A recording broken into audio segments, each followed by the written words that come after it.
धिकारो न दरता हलिया वेंदासी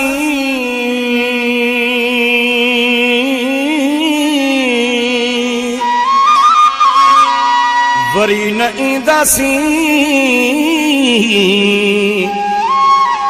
अब्दुर्रऊफ़ नोहरियो चवे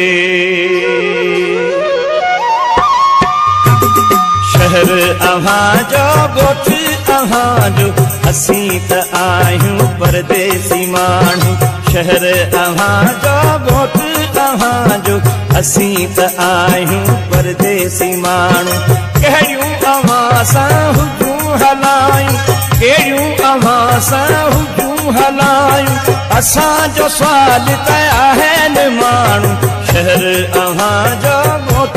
अव्हांजो असीं त आहियूं परदेसी माण्हू शहर अव्हांजो ॻोठ अव्हांजो असीं त आहियूं परदेसी माण्हू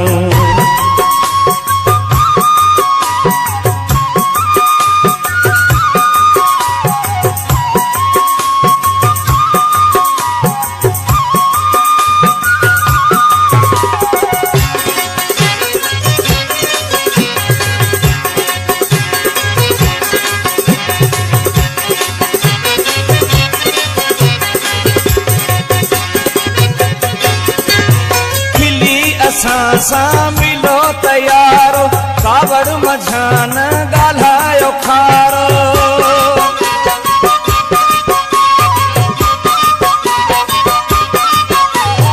मिली असां सां मिलो तयारो कावड़ मझान ॻाल्हायो खारो नफ़रतूं न रखो असां सां अव्हां सां आहे नातो पुराणो नफ़रतूं न रखो असां सां अव्हां सां आहे नातो पुराणो कहिड़ियूं अव्हां सां हुजूं हलायूं कहिड़ियूं अव्हां सां हुजूं हलायूं असांजो सुवाल त आहिनि माण्हू शहर अव्हांजो ॻोठ अव्हांजो असीं त आहियूं परदेसी माण्हू शहर अव्हांजो ॻोठ अव्हांजो असीं त आहियूं परदेसी माण्हू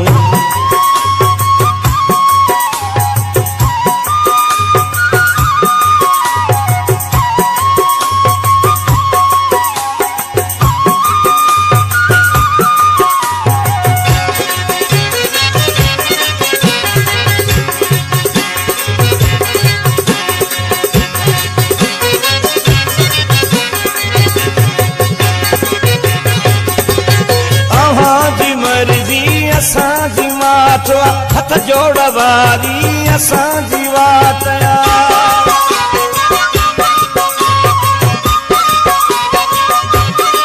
अव्हांजी मर्ज़ी असांजी माठ हथ जोड़ वारी असांजी वाट ख़बर अव्हांखे पोइ त पवंदी छॾे वेंदासीं जॾहिं ठिकाणो ख़बर अव्हांखे पोइ त पवंदी छॾे वेंदासीं जॾहिं ठिकाणो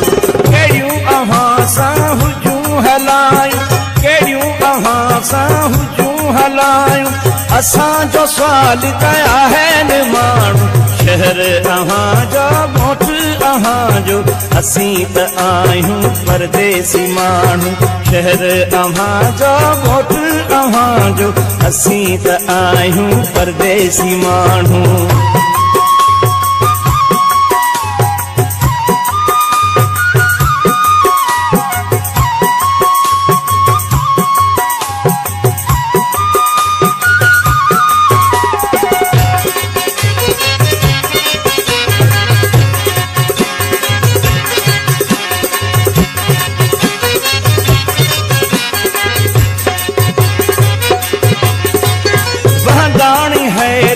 दुनिया मां वेंदो वापसि वरी हिते मोटी न ईंदो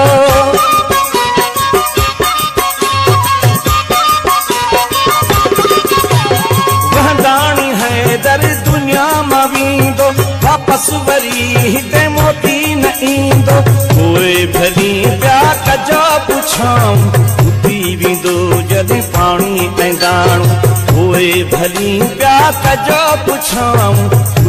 वेंदो जॾहिं पाणी ऐं दाणो। कहिड़ियूं अव्हां सां हुजूं हलायूं, कहिड़ियूं अव्हां सां हुजूं हलायूं, असांजो सुवाल कया आहिनि माण्हू। शहर अव्हां जो ॻोठ अव्हां जो, असीं त आहियूं परदेसी माण्हू। शहर अव्हां जो ॻोठ अव्हां जो, असीं त आहियूं परदेसी माण्हू। कहिड़ियूं अव्हां सां हुजूं हलायूं, कहिड़ियूं अव्हां सां हुजूं हलायूं, असांजो सुवाल कया आहिनि माण्हू। शहर अव्हां जो ॻोठ अव्हां जो, असीं त आहियूं परदेसी माण्हू। शहर अव्हां जो ॻोठ